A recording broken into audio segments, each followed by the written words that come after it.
Salut, toată lumea, sunt Ramizandru și astăzi revenim cu un nou episod de Metin 2. De aceasta suntem pe Metin 2 Symphony. Astăzi o să vă fac o prezentare a metinului și o să mergem puțin să spunem și câteva metine. Bun, dăm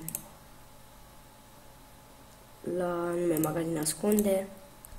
Să nu avem lag. Mi-am luat câteva iteme, am sabie lună plină 30 de medie. Înainte să filmez acest episod m-am mișcat puțin să văd cum este metinul și îmi place foarte mult.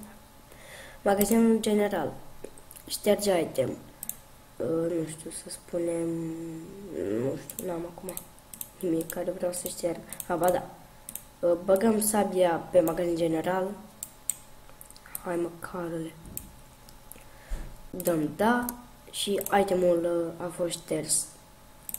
Bun, următoarea. Diverse. Avem pergamente, licori, site-uri, avem numai critică și pătrunzătoare, elixir, ape, câteva, pictura regatelor, sufraja schimbării, permis de trecere, redistribuirile, papucii, inel anti-XP, inel teleportare, cai, doar cățelul chiar și de la început. Bun. Următoarea este pietrele. Pătrunzătoare, avem tot plus 4. Avem și cartea pietrelor ca să scoatem cioburile și pergament, piatră stafie să scoatem pietrele de pe un item. Da, la magazin de diverse avem cărți secundare, combo, easy sau ce mai este pe aici. Transformare, cartea mineritului și finisaje. Avem așa, avem tot ce ne trebuie. Rubin, granat, smarald, safir, care o bucată este 25 caca. Da. M-am mutat, de fapt nu m-am mutat, am intrat pe regatul roșu deoarece am vrut să văd cum este și aici. Normal, regatul meu principal este cel albastru, aici doar am fost așa de încercare. Bun, la necusorul de arme avem arme și cuțite, arc, clopot, avantaje de 30 și săgeată. Bun, negustorul de armuri. Se pare că este acolo un metin. Armuri. Avem armuri de la level 1 la level 34. Eu am aici, mi-am bonusat puțin, dar mai trebuie bonusată. Și accesorii. Cord 1.21, scut de level 1 și 21, brățară, cizme de piele, colier de aur și abanoși. Le am aici, trebuie să le bonusez.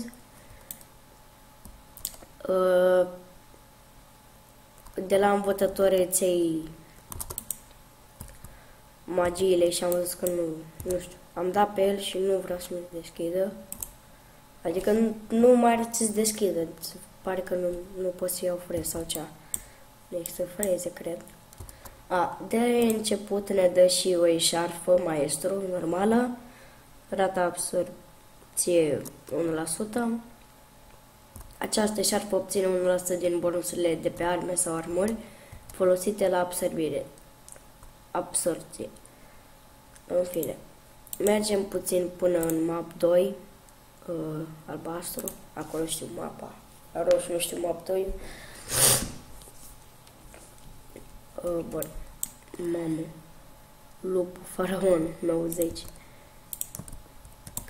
Calul ne vine din prima.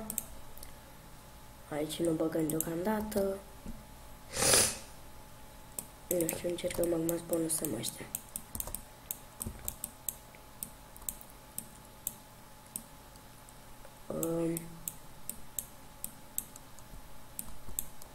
Ce să mai... Păi lăsăm deocamdată așa. Bun, băgăm abanoși aici, o să-i facem și pe ei. La nivelul meu nu am iteme așa bune, adică cu drop sau ceva de genul, mi-am băgat mai mult PV pe ele să am acolo. Adică nu sunt așa maxat la level 30. Să vedem cât dăm metin. Da, se pare că este un țăran coclit care dă în noi. Parcă ne-a lăsat. Băgăm așa. Se pare că dăm 520 pe normală, cu critic și cu puterătoare dăm vreo un K100. Cu critic dăm un K. La nivelul meu spun că este destul de bine, mai ales că pe FMS am acum mediei 32, nu este așa mare, dar o să facem FMS-ul pe acum mai mare, itemele și o să dăm mult mai mult, adică o să fie o diferență. Ne arată aici PV-ul metinului.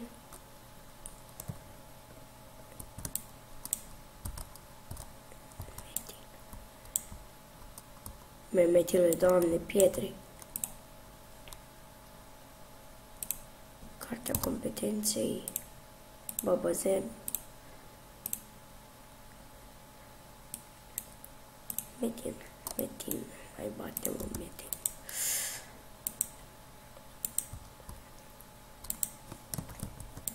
Mai batem încă unul. Aruncăm licoarea pe jos, nu avem ce face cu ea. O să deschid câteva clar de lună. Am deschis 4. Se pare că ne pică marmură. O punem aici. Citite pică și exo. Opa. Ne-a picat și schimbă și scoică. Se pare că ne-a picat nimic bun. Imediat batem și metinul. Pare că nu mai dăm, dar acum da. Da, mie îmi place foarte mult acest metin. Ultimele 2 videoclipuri de pe acest canal parcă au fost cu Metin 2 OP și Metin 2 Invictus. De OP m-am lăsat, sincer, m-am jucat, mi-a plăcut la început, dar nu știu, am început să mă plictisesc și n-am vrut să mai filmez acel metin. Acum, în principal, o să mă joc Metin 2 Symphony și s-ar putea să mai filmez și Metin 2 Invictus. S-ar putea să facem o serie, să continuăm seria și cu acel Metin. Da.